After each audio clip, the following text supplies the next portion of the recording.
Bali can be the trip of a lifetime or a total disaster, and I made some huge mistakes that could have been avoided. Bali has been a dream of mine for so long, and I had planned 2 previous trips that got canceled due to earthquakes. I had watched tons of videos, so I thought I knew what to expect. But turns out everyone's watching the same clips and having the same experiences. But now, after 30 days, 7 cities, 6 ferries, almost 10 stays, and a handful of tours, I'm here to help you do Bali the right way. And if you want even more info, hit subscribe and check out. All right, let's get to it. But here are 6 things you need to know before you go to Bali.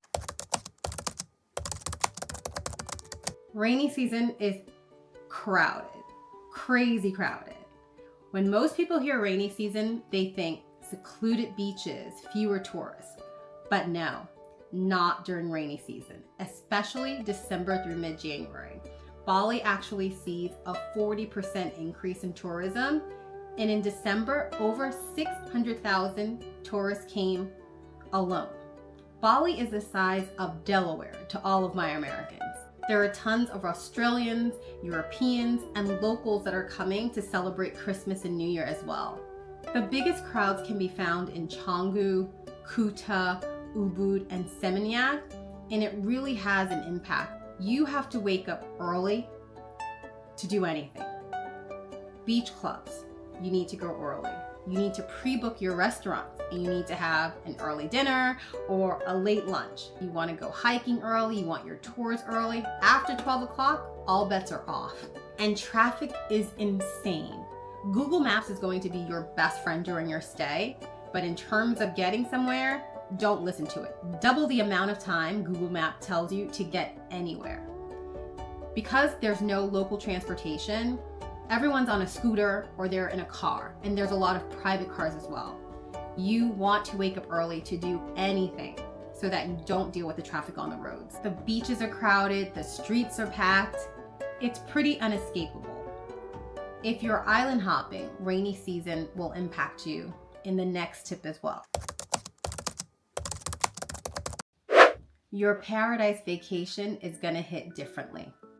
I took my first and only surf lessons in Costa Rica, and everyone there said, "You've got to try the waves in Bali." Okay, so besides the pristine beaches, I wanted to experience the Bali waves. But when I got there, I got rough seas, dirty beaches, brown water, strong currents, and again, maybe you knew this, I did not. So my dreams of beach hopping were not realized at all. Unfortunately as well, when I was in Nusa, 2 people died.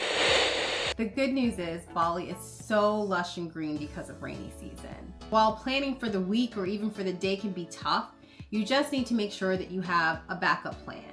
And you're gonna spend a lot more time indoors than you think, or you're gonna have to deal with torrential rains. Try to take advantage of yoga or cooking classes, or stay in places like Ubud that has like beautiful jungles, not downtown, on the outskirts. Also go to beach clubs, which are so unique in Bali. They have coverings, you can wade in the pool and not have to wrestle with the waves. And speaking of beaches, don't make this mistake. Canggu is not the best beach in Bali. It looks wonderful on IG. There's tons of places to party, but it is not for a relaxing vacation. It's for surfers, surf schools, and nightlife.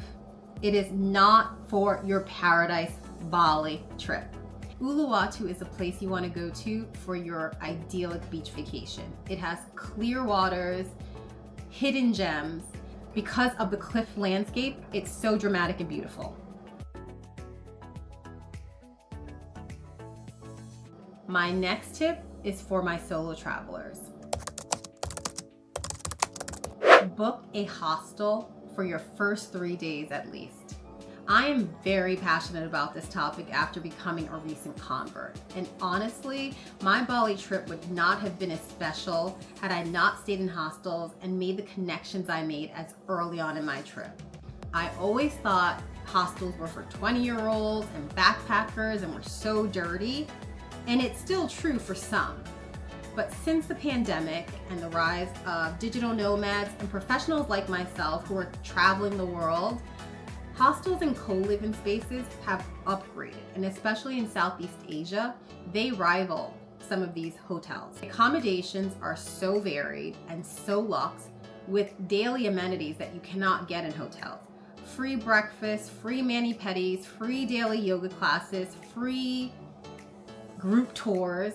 There are just so many things that you want to take advantage of because Bali itself, while good for solo travelers, there's just too much going on for you to be alone. Take advantage of this built-in friend group and built-in activities to have the best experience of your life. And the private rooms are great. There are really no downsides to it just for a few days. But the best part of all, the local staff at these hostels will give you the best tips and the real on what's going on in Bali. And yes, there are times that you will crave being solo. And this brings me to my next tip. Find hidden, quiet locations. It's a must. Bali can feel overwhelming, and I had no idea. I changed my itinerary twice just to get away from the crowds. Gili Islands and Bedigal were not on my original itinerary, and I changed them in real time. They became some of my favorite places in Bali to visit. Other gems are Sidemen, Munduk, Ahmed. You should go to these places for hiking adventures, waterfalls, lakes. They're less crowded and they're mostly on the outskirts. Just like Ubud, don't stay in downtown. Go to the outskirts, go to the jungle. These places feel like the real Bali. Things that you see photographed, but maybe not what you see on social media. You get a more authentic local experience. You get to tap into culture, just appreciate all the different nature that Bali has to offer. So knowing where to stay is not just important for peace and quiet, but it's also important for the holidays. And my next tip is know where to stay during the holidays. If you want to socialize for Christmas and New Year's Eve, there's only really a few places to stay.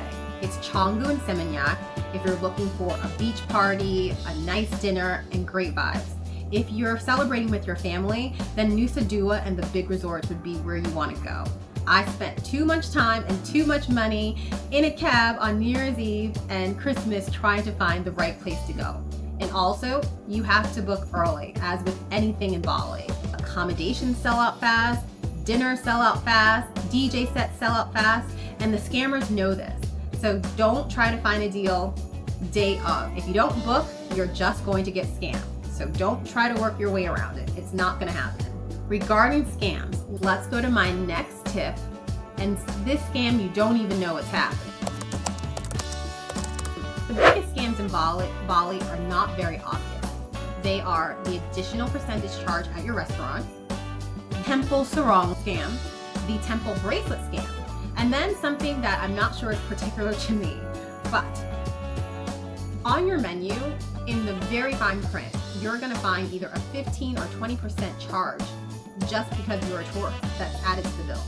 And then the restaurant usually wants a tip still. Is it like New York tipping? No, but it's still expected. So make sure that you read the fine print, and if it's not there, make sure you ask before you even sit down if there's an extra charge, because you might be paying up to 50% more than you had anticipated.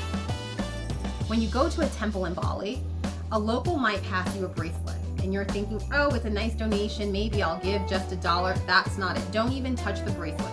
Keep it moving, because they will not take the bracelet back. They will only take a donation, and sometimes they ask for a large one. Also, if you need a sarong to go into a temple, go straight to the ticket office. There will not be sellers outside or renters outside. These are a scam. If a temple needs you to wear a sarong, they will have it at the ticket office. Go straight there. If not, again, you're just being scammed out of your money. And then something that happened to me very frequently, actually, and I think this had to do with tipping. Be generous, but maybe not too much. Because what happens is you'll need to WhatsApp your driver, your tour guide, blah, blah, blah. But depending on how you tip, you might get some messages about, could you help me here? Could you help me there? I need this for this person. And it happened over 3 times. So be generous, but not obvious with your money. And again, I'm not even wealthy, but maybe I was so appreciative of the hard work they did that maybe I over-tipped, and it made me seem like I had all of this money to spare. So just be careful. And my final tip is for everyone, but especially my girls. Dress to impress, but pack responsibly. The people come to slay in Bali. Everyone is stylish in their finest boho gear or city gear. It doesn't matter. With the uptick in social media, no one's trying to do super casual. It is stylish and put together. In places like Seminyak, where there's luxury hotels, everyone is wearing their best to rival like the Greek Isles. The other thing about packing, unlike other beach towns, you cannot walk around to restaurants or to grocery stores in a bikini or just a sarong. Because of the Hindu religion, you really need to be respectful when you're walking around. So that's another reason to have nice cover-ups and outfits look good and are respecting the community. But you'll still need to pack responsibly, regardless of how stylish it is. The infrastructure in Bali does not allow for you to be carrying around large suitcases like I did.